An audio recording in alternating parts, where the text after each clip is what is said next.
Hey look, I have a lightsaber! That's not cool, but please pretend it is. Desk of Death Battle Episode 3. That time Yoda killed everyone! Surprisingly, Yoda does not actually kill everyone, just a lot of people. Anyway, finally an episode of Desk of Death Battle. This is about something not explained in an episode, and also kind of maybe obscure. I mean, I knew about it, but, like, this is Star Wars, I'm not a metric to gauge if a thing is obscure. Like, if I know it, if it's obscure, I probably will still know it. But, I mean, if I don't know it, then it is obscure. Or I'm just an idiot. Once again, the series has remained fairly consistent in that Jocelyn's somewhat charismatic, the editing is really good, Jocelyn has some vague paraphernalia related to the character in Death Battle this video was tangentially related to, and also it's about as funny as waxing your balls with a trombone in your ass while trying to fart the song Monster Man by Lordi at 0.25 speed. This video goes to the story of Star Wars Infinity. We get a foreshadowing joke that would have been much funnier if she had said, how about blatantly telling you what the fuck is happening with the subtlety of a Mark 7 torpedo with the words foreshadowing gently pantographed on by a French bulldog. There's also Jocelyn making a weird tirade about this line, and I'm gonna go on a tirade about her tirade, because honestly everything else in this video is literally just a play-by-play of what happens, and what happens honestly is not weird enough for me to be entertained by most of it. So I gotta make the time talking about something. First off, no, Yoda didn't watch all the Jedis die. It's not like he Skyped them all and saw them get brutally slaughtered. He felt their deaths. Maybe it's written somewhere that he saw some of their deaths in some Force vision, but he wasn't present at or live streaming every single Jedi's death. Secondly, she criticizes the Jedi trusting the clone army immediately after coming out of nowhere, as if the reason they trusted the clones wasn't because of this little thing called the Clone Wars! Otherwise known as the best written part of Star Wars. I'll have no fucking arguments, motherfucker. And like, not all the Jedi immediately trusted the clones. They trusted them after long periods of time. Because they came to trust them with their lives after they earned that trust through the wars they fought. Well, war singular, skirmishes they fought. Not to mention, the clones didn't turn on the Jedi because they were untrustworthy. They turned on them because there was some chip in their head. But also, how does any of this relate to what Yoda said? He has fond memories of Coruscant. What about this event happening across the galaxy and that he sensed while on Kashyyyk would take away from that?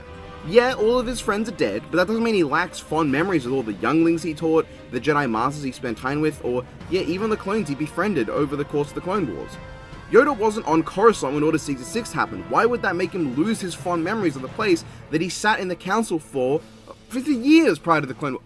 Yoda had literally been on Coruscant for 800 years near the Jedi Temple as a youngling skipping across lily pads. He has hundreds of years of memories in this place that is unrelated to the one major traumatic experience he's suffering from. We cannot grasp what kind of trauma would be needed to get rid of even 100 years of fond memories, let alone 800.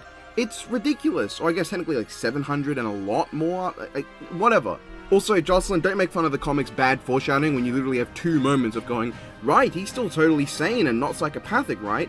On a video literally called That Time Yoda Killed Everyone. I sound fired up about this, but I'm not. I'm just talking really fast, and it's winded me greatly, and I don't know why I talk this fast. This is way faster than I normally talk, but I'm gonna go with it, because I need to take a breath. What am I supposed to talk about this episode?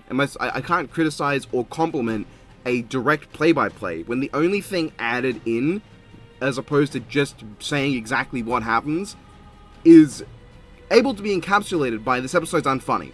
All the jokes are not very funny. It's not funny. And like, you might saying, Nemesis, why can you criticize? You're not funny. It's like, yeah, I'm not. I'm not gonna pretend I am funny. It's not like I'm not self-aware that I'm not funny. Also, this isn't necessarily a fault of the episode, but I find it kind of amusing when she comments on how this time Anakin failed to stop the Emperor once and for all.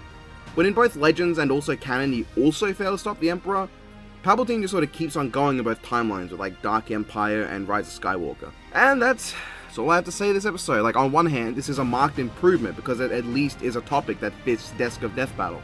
On the other hand, it's still painfully unfunny and not very interesting.